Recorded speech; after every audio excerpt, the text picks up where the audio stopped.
friends, I Divya Pandey welcome you all to your own channel Study Virtue। यहाँ पर आज हम पढ़ने जा रहे हैं आपके नेक्स्ट 2 सब्जेक्ट्स जो कि है आपका accounting for managerial decision and strategic management. अब यहाँ पर ये जो 2 सब्जेक्ट्स हैं यहाँ पर हम आज पढ़ने जा रहे हैं। आगे बढ़ने से पहले आई रिक्वेस्ट यू कि आप सब्सक्राइब जरूर करें और बेल आइकन को दबाना ना भूलें, जिससे कि आपको सारे के सारे अपडेट ऑन टाइम मिलते रहें और आपकी जो डिसकंटिन्यूटी की आदत लॉकडाउन की वजह से हो गई है ये पूरी तरह से खत्म हो जाए। तो चलिए बढ़ते हैं अपने सिलेबस की ओर। सो ये देखिए, ये रहा आपका 4th सब्जेक्ट। यहाँ पर आप देख रहे हैं अकाउंटिंग फॉर मैनेजरियल डिसीजन। ये अकाउंटिंग फॉर मैनेजरियल डिसीजन में आपका मेजरली मैंने जैसा कि पहले ही आपको बताया था कि एक ब्लेंड है आपका मैनेजमेंट अकाउंटिंग और फाइनेंशियल मैनेजमेंट का। तो यहाँ पर आपको दोनों मिक्स्ड फॉर्म में मिल जाएंगे। सबसे पहले हम देखते हैं introduction of accounting, management accounting as a area of accounting objectives देखते हैं, nature and scope of financial accounting, ये सब आप देख चुके होंगे, and cost accounting and management accounting. See cost accounting and management accounting ये आपके बहुत ज्यादा यूज होते हैं। क्यों? क्योंकि कॉस्ट से आपका प्राइस डिटरमाइन होता है, उसी से आपका प्रॉफिट जनरेट होता है और उसी पे डिपेंडेंट होती है आपकी कोई भी फर्म, राइट। अब बात करते हैं आगे management accounting and managerial decisions आपके कौन कौन से होते हैं। उसके अलावा management accountant position, role and responsibility के बारे में हम आपके सबसे पहले वाले चैप्टर में पढ़ेंगे। नेक्स्ट यूनिट 2 पे आ जाते हैं। यूनिट 2 में हमारी बात होती है accounting plan and responsibility centre से। रिस्पॉन्सिबिलिटी सेंटर्स वो सेंटर्स होते हैं जिन्हें हम डिफरेंट फंक्शंस के अकॉर्डिंग डिवाइड कर देते हैं किसी भी फर्म में, जिससे कि हम उन पर एक रिस्पॉन्सिबिलिटी क्रिएट कर सके, उन्हें अकाउंटेबल बना सके कि वो जो की प्रोडक्टिविटी जो है वो ज्यादा से ज्यादा बढ़ सके। ओके, सो यहाँ पर हम पहले देखेंगे meaning and significance of responsibility accounting.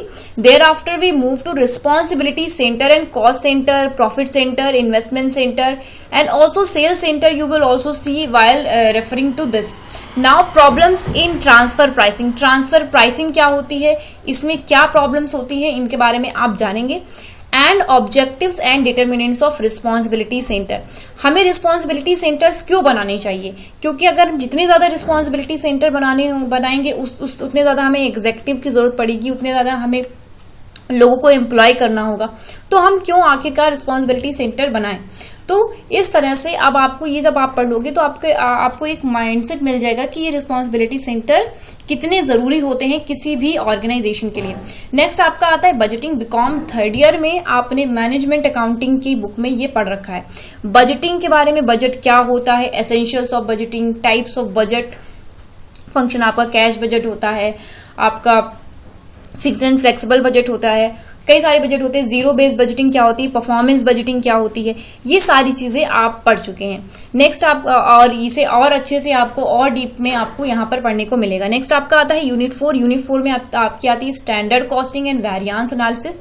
Standard costing as a control technique. Standard costing से आप कैसे कंट्रोल करते हैं, क्योंकि यहाँ पर आपने एक स्टैंडर्ड सेट कर दिया और देन आपकी जो एक्चुअल परफॉर्मेंस है उससे आप उसको कंपेयर करते हैं और एक अकाउंटेबिलिटी होती है जो आपका जो भी काम कर रहा है आपका एम्प्लॉय उस पर क्रिएट होती है और आप उसके लिए रिस्पॉन्सिबल बना सकते हैं, right. Now next comes variance analysis, meaning and importance, then kinds of variance and their uses, material, labour and overhead variance क्या होते हैं, disposal of variances, relevance of variances and analysis to budgeting and standard costing. इस chapter में क्या होता है, क्योंकि इसमें टेबल्स बहुत सारी बनानी होती है तो बच्चों को ये चैप्टर बहुत ज्यादा टफ लगने लगता है, पर कोई जरूरत नहीं है, इसको टफ मत मानिए क्योंकि ये एक one of the easiest chapter में से ही एक है।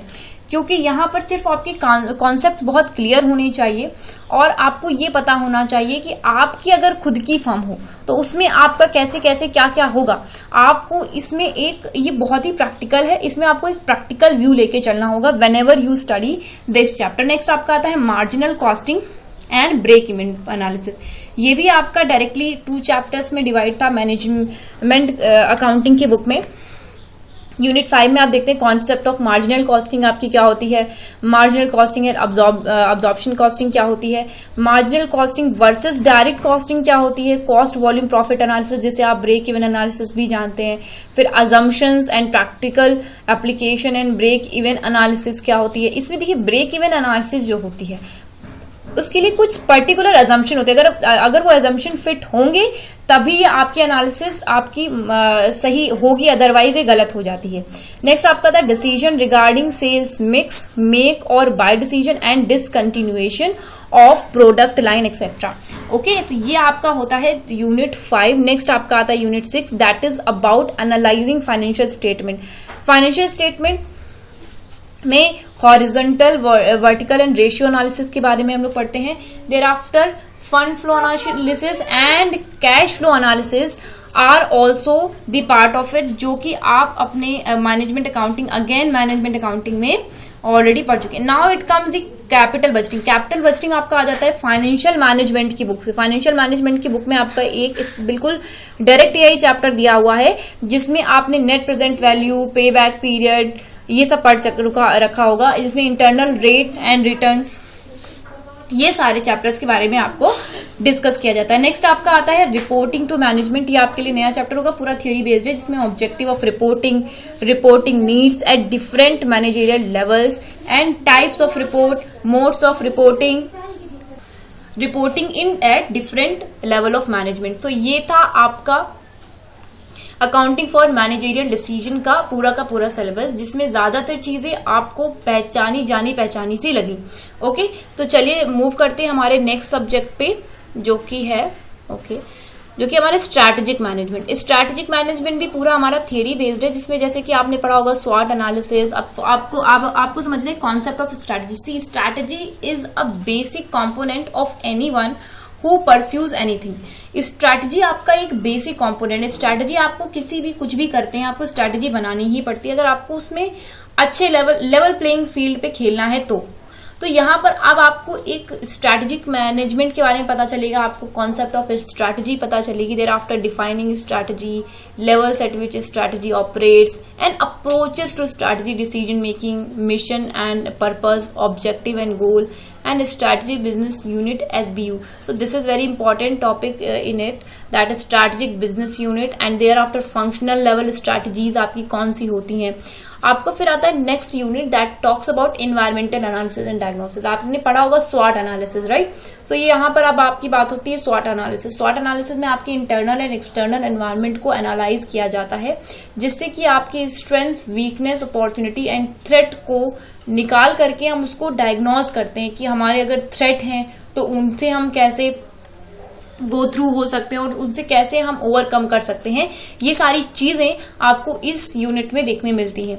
नेक्स्ट आपका आता है strategy formulation and choice of alternative. There comes that strategy modernisation, diversification, integration, merger, takeover and joint strategies. Here you also see that turnaround, divestment and this divestment, you see divestment आपका अभी recently आपका आया था news में। Okay, so that divestment and liquidation strategies, process of a strategic choice industry and competitor and SWOT analysis. There come that factors affecting strategic choice. अब यहाँ पर factors आपके आ जाते हैं कि आपके strategic choice को factors कैसे affect करते हैं। उसके बाद आपका generic competitive strategic cost leadership, differentiation focus, thereafter value chain analysis. Value chain analysis में आपके वैल्यू चेन के बारे में जानते हैं, आपकी इसमें सप्लाई के बारे में भी पता चलता है। नेक्स्ट आपका आता है benchmarking and service blueprinting. Okay, so ये रहा आपका थर्ड यूनिट के बारे में। नेक्स्ट आपका आता है फंक्शनल स्ट्रैटेजीज। यहाँ पर हम बात करते हैं marketing, production, operations and research and development plans and policies. Next आपका फिफ्थ आता है फंक्शनल स्ट्रेटजीज के बारे में, जिसमें हम बात करते हैं personal and financial plans and policies. ये आपका one of the important topics है। नेक्स्ट आपका आता है स्ट्रैटेजी इम्प्लीमेंटेशन।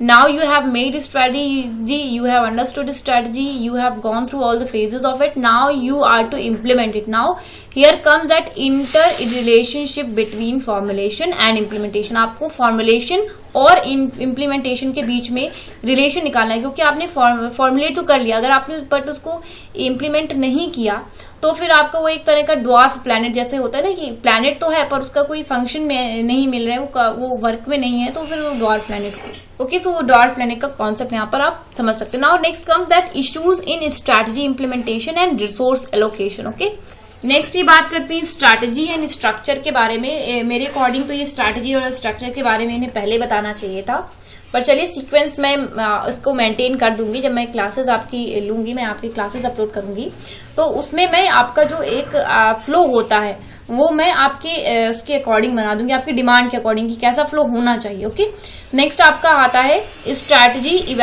स्ट्रैटेजी इवैल्यूएशन के बारे में। यहाँ पर बात करते हैं overview of strategic evaluation, strategic control, techniques of strategic evaluation and control, thereafter global issues in strategic management. Strategic management आप कहीं पे भी देख लें वर्क करता है, क्योंकि अब यहाँ पर ग्लोबलाइजेशन का कॉन्सेप्ट आ गया है, अब यहाँ पर सेपरेटिज्म नहीं चलता, तो यहाँ पर हमें ट्रेड प्रैक्टिसेस देखनी पड़ती हैं। आपके स्ट्रैटेजी कहते हैं ना, ये बहुत अच्छी स्ट्रैटेजिक लोकेशन है, यहाँ से यहाँ पे पोर्ट है, यहाँ पे इंपोर्ट एक्सपोर्ट अच्छे से हो जाता है।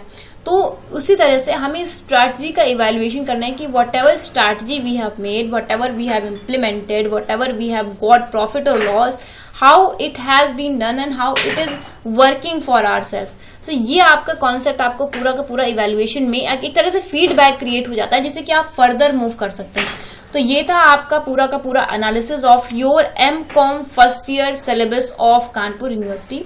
यहाँ पर आपने देखा पहला जो आपका सब्जेक्ट था वो था managerial concept and organisation behaviour, second आपका आया था मैनेजेरियल इकोनॉमिक्स, उसके बाद आपने देखा स्टैटिस्टिकल एनालिसिस के बारे में, उसके बाद आपने देखा accounting for managerial decision, and next and last आपका जो सब्जेक्ट इसमें है वो है स्ट्रैटेजिक मैनेजमेंट। तो ये थे आपके 5 सब्जेक्ट्स जो आपको पढ़ने हैं एमकॉम में, और होप सो आपको ये सारे वीडियो अच्छे लग रहे होंगे। तो आप सब्सक्राइब जरूर करें, बेल आइकन को दबाना ना भूलें, एंड लाइक एंड शेयर जरूर करें, जिससे कि ये वीडियोस उन सभी स्टूडेंट्स तक पहुंचते रहें जिन्हें इसकी जरूरत है। चलिए फिर मिलते हैं, बाय बाय।